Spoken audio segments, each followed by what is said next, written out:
하나님의 말씀은 맛있습니다. 하나님의 말씀은 즐겁습니다. 하나님의 말씀은 생명과 행복을 줍니다. 500독 성경 통독 훈련 원장입니다. 여수 살리는 교회 임기환 목사가 하나님의 말씀을 봉독하고 전하는 시간입니다. 함께 하시면 기적이 일어납니다. 알람을 설정하시고 들으시면 좋겠습니다. 본 방송은 유튜브에서 성경 통독 임기환 검색하시고 구독하시면 계속되는 하나님의 말씀 업데이트를 통해서 은혜 받으실 수 있습니다. 오늘은 이사야 9장을 봉독하고 말씀을 전하겠습니다. 이사야 9장.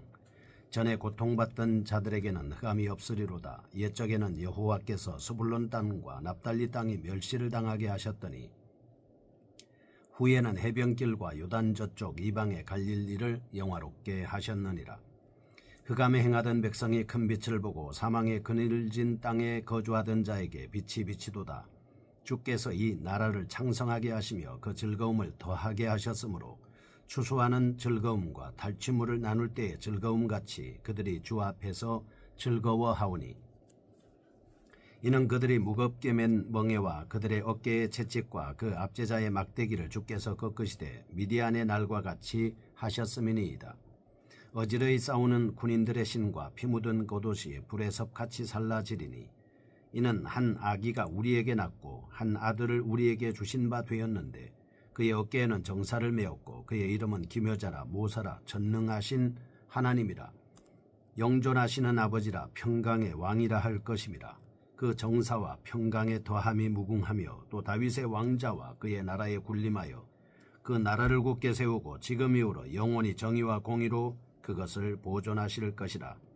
만군의 여호와의 열심히 이를 이루시리라. 주께서 야곱에게 말씀을 보내시며 그것을 이스라엘에게 임하게 하셨은즉 모든 백성 곧 에브라임과 사마리아 주민이 알 것이오늘 그들이 교만하고 완악한 마음으로 말하기를 벽돌이 무너졌으나 우리는 다듬은 돌로 쌓고 뽕나무들이 찍혔으나 우리는 백향목으로 그것을 대신하리라 하는도다. 그러므로 여호와께서 르신의 대적들을 일으켜 그를 치게 하시며 그의 원수들을 격동시키시리니 앞에는 아람 사람이요 뒤에는 블레셋 사람이라. 그들이 모두 입을 벌려 이스라엘을 삼키리라. 그럴지라도 여호와의 진노가 돌아서지 아니하며 그의 손이 여전히 펴져 있으리라. 그리하여도 그 백성이 자기들을 치시는 이에게로 돌아오지 아니하며 만군의 여호와를 찾지 아니하도다. 그러므로 여호와께서 하루 사이에 이스라엘 중에서 머리와 꼬리와 종려나무 가지와 갈대를 끊으시리니 그 머리는 곧 장로의 존귀한 자요 그 꼬리는 곧 거짓말을 가르치는 선지자라. 백성을 인도하는 자가 그들을 미혹하니 인도를 받는 자들이 멸망을 당하는도다. 이 백성이 모두 경건하지 아니하며 악을 행하며 모든 입으로 망령되이 말하니 그러므로 주께서 그들의 장정들을 기뻐하지 아니하시며 그들의 고아와 과부를 긍휼히 여기지 아니하시리라. 그럴지라도 여호와의 진노가 돌아서지 아니하며 그의 손이 여전히 펴져 있으리라. 대저 악행은 불타오르는 것 같으니 꽃찔레와 가시를 삼키며 빽빽한 수풀을 살라 연기가 위로 올라가게 함과 같은 것이라. 만군의 여호와의 진노로 말미암아 이 땅이 불타리니 백성은 불과 섭과 같을 것이라. 사람이 자기의 형제를 아끼지 아니하며 오른쪽으로 움킬지라도 줄이고 왼쪽으로 먹을지라도 배부르지 못하여 각각 자기 팔에 고기를 먹을 것이며 므낫세는 에브라임은 므낫세를 먹을 것이요 또 그들이 합하여 유다를 치리라.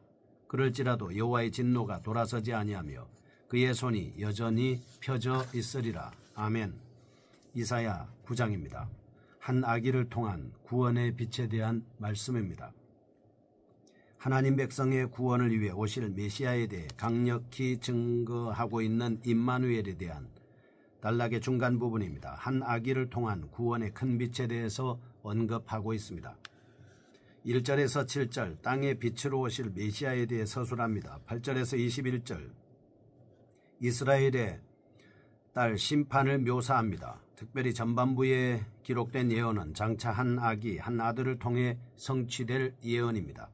7장 14절에서 예언된 임마누엘에 관한 예언과 연결되어 있습니다. 보다 근본적으로 창세기 3장 15절에 뱀의 머리를 상하게 할 여인의 후손에 관한 예언과 연결되어 있습니다. 또한 이 예언은 앞으로 더욱 점진적으로 확장됩니다. 다른 예언서들의 메시아 예언과 함께 오실 메시아에 관한 충족한 정보를 우리에게 전달해 주고 있습니다. 1절에서 7절은 구조적으로 1절과 3절까지 4절에서 7장 두 부분으로 나누어져 있습니다. 그런데 앞부분은 어떤 결과적 향상을 서술하고 있고 뒷부분은 결과적 현상이 일어나게 된 이유에 대해서 기술하고 있습니다. 그 증거로 4절에서 6절은 각각 9절의 맨 앞에 키, 한글 개역 성경에서 이는으로 번역한 이라는 인과관계를 나타내는 접속사가 사용되었다는 점을 들 수 있겠습니다. 본서 기자는 이러한 단락 구조를 통해 4절에서 7절까지 말씀에서 서술된 내용으로 인해서 1절에서 3절에 서술된 내용이 결과적으로 나타난다는 점을 드러내려 하고 있습니다. 이러한 단락 구조는 전에 하나님의 심판으로 말미암아 고통과 흑암과 멸시만이 있었던 메시아가 도래함으로 인하여 즐거움과 영화로움이 넘치게 된다는 점을 강조하기 위한 것입니다. 이사야는 자신의 예언을 듣거나 읽게 될 모든 자들로 하여금 예언된 한 아기에게 관심이 집중되도록 유도하고 있습니다. 이와 같이 메시아의 오심은 하나님의 백성의 구원과 승리에 대한 가장 근본적이고 궁극점이며 완전하고 유일한 기초가 되는 것입니다. 또한 본장의 후반부에 기록된 이스라엘의 임할 심판에 관한 예언 8절에서 12절은 이스라엘의 교만에 대한 심판 예언입니다. 13절에서 17절은 이스라엘의 모든 자들에 대한 심판 예언입니다. 18절에서 21절은 이스라엘의 고륙상정에 관한 심판 예언 등으로 나눌 수 있겠습니다. 특히 세 단락은 마지막 부분의 12, 17, 21절에 그럴지라도 여호와의 노가 쉬지 아니하며 그 손이 여전히 펴지리라는 반복되는 후렴구를 가지므로 이스라엘을 향한 하나님의 진노의 심판이 당분간 쉬지 아니하고 계속될 것임을 밝히고 있습니다. 그런데 여기서 이스라엘이 단지 북왕국만을 의미하는 것인지 아니면 남왕국 유다를 포함한 온 이스라엘을 의미하는 것인지에 대해서는 논란의 여지가 있습니다. 그러나 여기서는 포괄적으로 온 이스라엘을 의미하고 있다 보는 것이 좋을 듯합니다. 8절에서 12절 북왕국만을 대상으로 하여 심판을 선언하고 있기도 하지만 대체로 본장에서 두 왕국의 운명은 서로 밀접하게 맞물려 있기 때문입니다. 1절에서 7절입니다. 흑암의 땅에 빛으로 오실 메시아입니다. 고통과 흑암으로 가득 찼던 이스라엘의 종교적 상황을 비관적으로 묘사했던 이사야는 본 단락에서 분위기를 전환합니다. 메시아로 인한 기쁨과 자유와 광명을 선포하고 있습니다. 특별히 흑암의 땅으로 불리는 스불론 납달리 땅과 해변길 요단 저편 이방의 갈릴리 지역은 대대로 전쟁의 피해를 가장 많이 받았습니다. 하나님의 심판을 가장 직접적으로 철저하게 받았던 지역들입니다. 선지자는 이러한 장소들까지 하나님께서 구원의 기쁨과 영화를 넘치게 하시겠다고 선포하고 있습니다. 이러한 갈릴리 땅의 빛을 큰 빛에 대한 예언은 성육신하신 예수께서 갈릴리에서 공생애를 시작하실 것에 대한 예언이기도 한 것입니다. 이와 같은 내용을 담고 있는 본단락은 1절에서 3절 흑암의 땅에 큰 빛이 가져다 준 구원의 큰 기쁨에 대해서 말씀합니다. 4절에서 7절 구원의 기쁨이 발생하게 된 원인에 대한 설명입니다. 영적 교훈입니다. 첫째, 2절에서 5절입니다. 흑암의 땅에 살던 백성은 오직 하나님의 아들의 강림을 통해서만 참된 구원을 받을 수 있습니다. 4절 하나님께서는 아들의 탄생을 통해서 전에 사사 기드온으로 하여금 미디안을 쳐서 이기게 하셨을 때처럼 죄의 결과로 생긴 유다 백성들의 무거운 명예와 채찍 그리고 압제자의 막대기를 친히 꺾으십니다. 5절 또한 유다의 대적들의 군화와 피 묻은 옷을 불에 태워서 전쟁을 그치게 합니다. 이와 같이 메시아는 모든 인생의 문제를 해결하는 자로서 종국적으로 역사의 완성을 실현하게 되는 것입니다. 둘째 6절에서 7절 메시아는 인성을 지닐 뿐만 아니라 신성도 가지고 계십니다. 이사야 7장 14절 메시아가 장차 처녀의 몸에서 태어난다는 점을 분명히 밝힘으로써 인성을 강조했습니다. 반면에 본단락 6절에서는 그리스도가 그 어깨에는 정사를 맨 기묘하신 모사, 전능하신 하나님, 영존하시는 아버지, 평강의 왕 등으로 묘사함으로써 신성이 부각되고 있습니다. 인류의 구원을 실현하실 분은 필연적으로 완전한 인성과 완전한 신성을 동시에 가지고 있어야 합니다.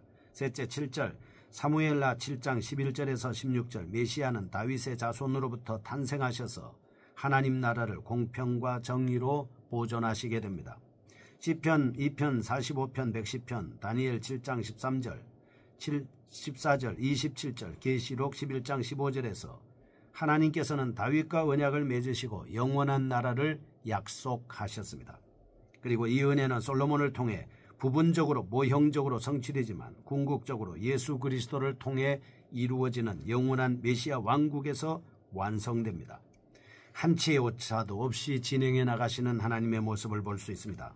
이사야 선지자는 본단락에서 예언적 완료를 사용하고 있습니다.